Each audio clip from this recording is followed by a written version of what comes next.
왔습니다. 다른 건 아니고 제가 벌써 더블린에 들어온 지 한 달이 조금 넘었더라고요. 먼저 제가 여기 와서 한 것들에 대해서 좀 나열을 해드리면 첫 번째로 PPSN과 IRP 모두 다 신청 완료했고요. 심지어 얼마 전에 PPSN은 도착했다는 소식을 전해 들었어요. 이전에 잠깐 있었던 단기 숙소로 배송을 시킨 거라서 나중에 IRP까지 오면 한 번에 수령할 예정입니다. 그리고 여기 있으면서 한 달 동안 했던 게 런던 여행을 갔고요. 영상은 따로 안 올렸는데 그때 크리스마스 기간에 런던에 한 4일 정도 다녀왔습니다. 이전 영상에서 올라왔던 런던어 그 친구랑 같이 돌아다녔고요. 그리고 친구들이 2번이나 놀러 왔습니다. 한 번은 그 런던어 친구, 그리고 다른 한 번은 베를린에 사는 세미 언니, 대만인 근데 지금은 독일인이 된 세미 언니, 이렇게 2번 놀러 와서 아일랜드와 더블린 이렇게 여행을 다녔고요. 제가 대충 세보니까 여기 와서 새롭게 알게 된 사람이 한 28명 정도 되더라고요. 근데 그게 다 친한 건 아니고 일하면서 만나게 된 사람, 그리고 이벤트 같은 거 통해서 만나게 된 사람 다 세봤을 때 한 30명 가까이 되는 것 같아요.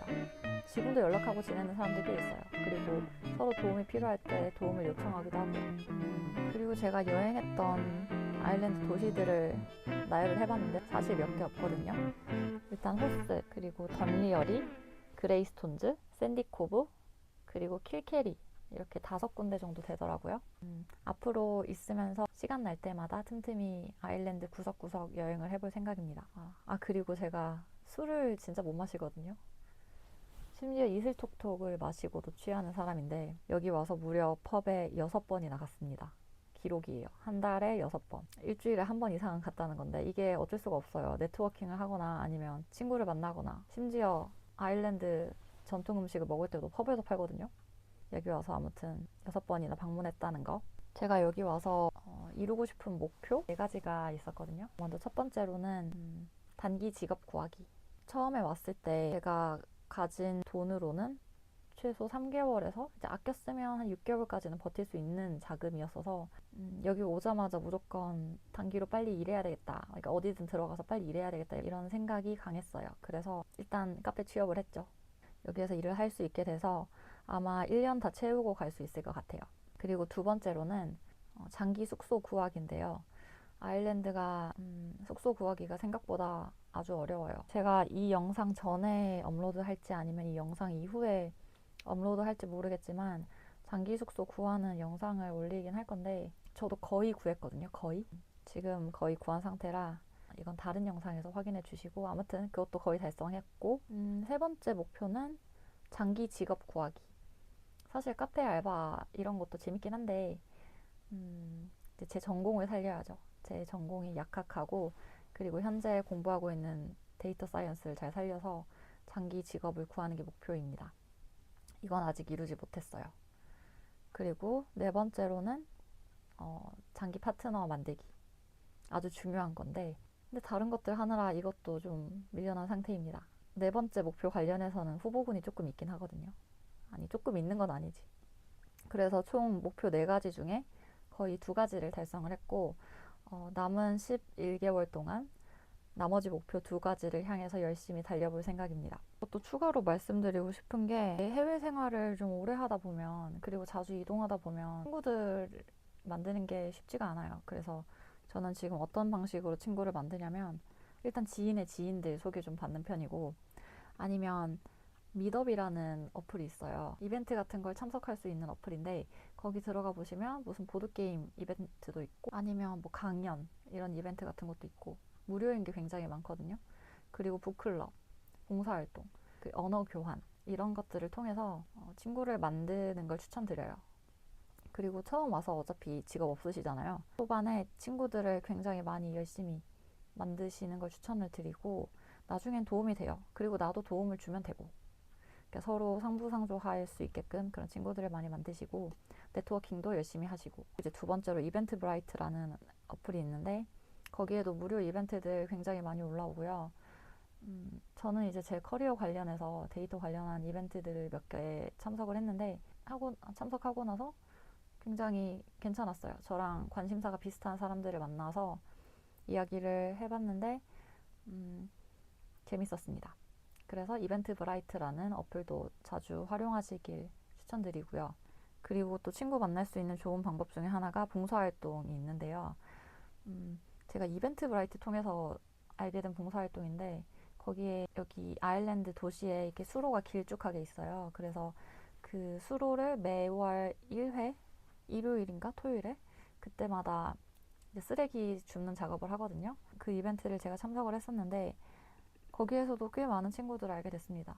이게 봉사를 하면서 이게 약간 노동을 하면서 알게 되니까 더 끈끈해지는 것도 있고 또 거기에서 알게 된 애 중에 한 명이 링크드인에 다니는 애였거든요. 그래서 저한테 무료로 링크드인 6개월 프리미엄 체험권을 선물해 줬어요. 이제 더블린 생활 팁 같은 걸 좀 드리자면 더블린이 굉장히 오픈되어 있는 도시라고 생각해요. 평등하기도 하고 뭔가 들한테도 많이 오픈되어 있는 곳이거든요. 그리고 실제로 외국인들도 정말 많이 살고요. 오히려 저는 아이리시 친구들보다 외국인 친구들을 더 많이 사귄 것 같아요. 그래서 열심히 적극적으로 활동을 하시길 바라고 무료로 진행하는 수업이나 전시, 박물관, 미술관 이런 게 굉장히 많아요. 정말 많아요. 저는 너무 좋아요. 그래서 무료로 무언가 배울 수 있다는 게 큰 장점 중 하나인 것 같아요. 예를 들면 친구랑 약속이 6시에 있어요. 근데 시간이 한 2시간 정도 떠요. 한국은 커피값이 저렴한 편이니까 뭐 카페에 앉아서 기다리던지 그렇게 하면 되는데 여기는 그냥 미술관에 가면 됩니다. 저 진짜 할 일 없을 때 더블린 국립미술관 가서 구경하거든요. 매번 가도 재밌어요. 그리고 앉아있을 공간도 있고. 그래서 그런 걸 좀 잘 활용하시면 되고 화장실 가기도 아주 수월해요. 진짜 다른 유럽 국가들하고는 다르게 화장실이 굉장히 개방돼 있고 공공 화장실도 많이 있고 그래서 혹시 방광이 작으신 분들, 화장실 자주 가셔야 되는 분들 걱정 안 하시고 오시면 될 것 같습니다. 아니 독일에 있을 때는 화장실 한 번 가는데 막 1유로씩 받고 막 그랬던 데가 되게 많거든요. 재활용 보증금 시스템이 있어요. 예를 들면 마트에서 물 페트병에 든 걸 한 병을 샀어요. 1리터짜리 한 병을 샀다고 치면 그 가격이 뭐 1유로다 라고 했을 때 계산할 때 보면 1.25유로가 적혀 있거든요. 그 이유는 그 페트병에 대한 보증금 0.25센트가 추가로 붙는데 그건 환급을 받을 수 있습니다. 페트병 나중에 한 번에 다 모으셨다가 뭐 테스코나 뭐 알디, 리들 아마 이런 데 다 있을 거예요. 던스 그 보증금 환급 기기가 있기 때문에 페트병 모아서 꼭 환급 받으셔서 현금으로 받으시든지 아니면 계산할 때 할인을 받으시든지 그런 식으로 활용하시면 됩니다. 그리고 제가 또 드릴 팁은 내가 가난한 워홀러다 아니면 내가 가난한 학생이다 근데 또 시간도 별로 없다 매일매일 집에서 요리를 만들어 먹기 너무 부담스럽다 왜냐면 뭐 물론 요리를 만들어 먹으면 돈은 많이 절약이 되지만 시간을 많이 써야 되잖아요. 근데 그럴 때 제가 한 번씩 이용하는 어플이 있는데 바로 투굿투고입니다. 이거는 독일에서도 써본 건데 음식 파는 상점이나 카페 뭐 심지어 마트까지 그날 당일 다 팔지 못하고 소진하지 못하고 남은 음식들을 마감 시간 가까워질 때 저렴한 금액으로 파는 그런 어플이거든요. 저는 이걸 아주 잘 활용했습니다. 멕시칸 음식 프랜차이즈가 있는데 이게 16유로짜리를 한 4유로에 구매를 해서 그걸 3일을 먹었어요. 양이 너무 많아서. 어플 보니까 마감 시간이 가까워질수록 그 금액이 더 내려가더라고요. 원래 그 제가 먹었던 멕시칸 음식점도 처음에는 6유로인가 그랬는데 이게 수량이 정해져 있어요. 내가 팔 수 있는 수량이 정해져 있는 것 같아요. 그래서 예를 들면 뭐 3개만 남았다 아니면 마감 시간이 가까워졌는데 뭐 3개가 남았다 그러면 금액이 좀 더 내려갑니다. 뭐 그런 식으로 알람 설정 해놓으셨다가 좋은 금액에 겟하시길 추천드립니다. 또 한 가지 팁을 드리자면 이제 여기서 직업을 구하실 텐데 만약에 내가 어떤 직업을 구할지 명확하다 서비스업을 구할 거다 그러면 한국에서 미리 이력서를 작성해 오시고요. 프린트도 아주 많이 해 오시는 게 좋아요. 여기가 프린트가 굉장히 비싼 편이거든요. 그래서 이왕이면 프린트 하거나 복사할 게 있으면 무조건 한국에서 최대한 많이 해서 오시고 그나마 이제 저렴한 데를 제가 한 군데 추천받았는데 그 시티센터 가보시면 그 센트럴 라이브러리라고 있어요. 거기 되게 특이한 게 몰 안에 도서관이 있어요. 그래서 중심으로 가시면 도서관으로 들어가는 입구가 있거든요. 계단으로 올라가야 돼요. 근데 거기 앞에 있는 프린트 쓰면 안 되시고 계단으로 쭉 올라가서 도서관 안쪽으로 들어가시면 프린트를 할 수 있는 곳이 따로 있습니다. 거기서 하시는 게 가장 싸고 흑백 한 장당 20센트였던 걸로 기억해요. 20센트. 요즘 환율 비싸서 20센트도 꽤 돼요. 내가 만약에 이력서를 20장을 뽑는다고 생각해봐요. 그러면 그것만 해도 벌써 얼마예요. 또 뭐가 있을까? 아, 저는 그리고 여기 오실 때 옷은 최대한 많이 가져오지 말라고 하고 싶거든요. 이게 굉장히 짐이에요. 그리고 막 초반에는 이동도 많이 해야 되는데 막 캐리어 막 두세 개씩 끌고 다닌다고 생각해 보세요. 저는 사실 패션에 그렇게 크게 관심이 없어서 최소한으로 정말 챙겨왔고, 진짜 최소한. 왜냐면 23kg짜리 캐리어 하나랑 백팩 하나 가져왔는데 얼마나 들어가겠어요? 그것도 겨울 옷을 챙겨야 되는데. 그리고 여기서 대충 입고 버릴 옷 위주로만 가져왔고, 만약에 필요하면 여기 페니스라고 있어요. 영국의 프라이마크라고 되게 저렴한 옷을 파는 데 있거든요. 제가 패스트 패션은 별로 좋아하진 않는데 진짜 필요한 거 있을 때 거기 가서 하나씩 사서 쓰시면 됩니다. 대신 이제 한국에서 꼭 가져오셔야 될 게 방수 신발 필수. 왜냐면 여기 비가 굉장히 자주 옵니다. 그냥 일반 신발 가져오시면 그 다음날 안 마를걸요? 어차피 또 젖을걸요? 그래서 방수 신발 꼭 챙겨오시고, 방수 옷이나 방수 바람막이 이런 거 가져오시면 좋고, 또 양말이나 속옷은 우리나라 게 질이 좀 좋은 편이라 많이 챙겨오시면 좋고, 다이소 슬리퍼 진짜 요긴합니다. 특히 막 처음에 호스텔에 묵거나 아니면 단기 숙소에 잠깐 머물 때 이제 집에서 신기 좋은 다이소, 특히 화장실 슬리퍼, 이게 얄쌍한 거 있거든요. 그 부피도 별로 차지 안 하고 금액도 저렴하고, 그거 하나 가져오시면 좋아요. 오히려 우산 같은 게 정말 여기 쓸모가 없어요. 물론 하나 가져오시면 좋습니다. 가벼운 접이식 우산 가져오시면 좋은데, 여기가 비가 자주 오긴 한데 바람도 많이 불어요. 비가 오면서 바람이 굉장히 많이 붑니다. 그래서 우산을 펼 수가 없다. 저는 어떻게 다니냐면 그냥 비 맞고 다녀요. 근데 심지어 패딩 하나 가져왔는데 그것도 방수가 아니라서 조금 불편하긴 한데 그냥 비 맞고 목도리를 머리에 두릅니다. 대충 살면 되죠 뭐. 그리고 약도 비싼 편이에요 여기가.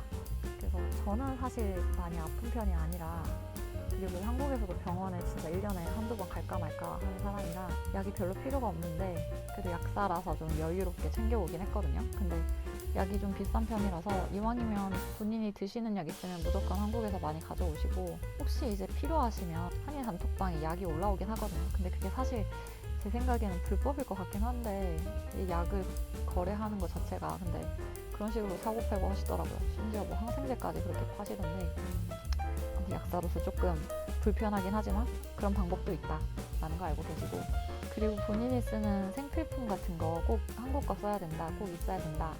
뭐 화장품이나 홈클렌징 이런 거 한국에서 넉넉하게 가져오시는 게 좋고, 그리고 여기 은근 마스크팩 같은 거 자주 거래하시더라고요. 그리고 금액이 쏠쏠해요.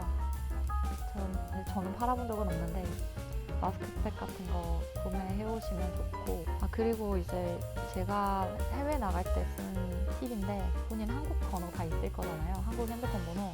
그거 살려오시는 게 편하거든요. 혹시나 이제 웹사이트 인증받거나 그럴 때 내 핸드폰 번호가 필요할 때가 있어요. 그런 걸 대비를 해서 저는 알뜰폰 eSIM으로 살려왔거든요.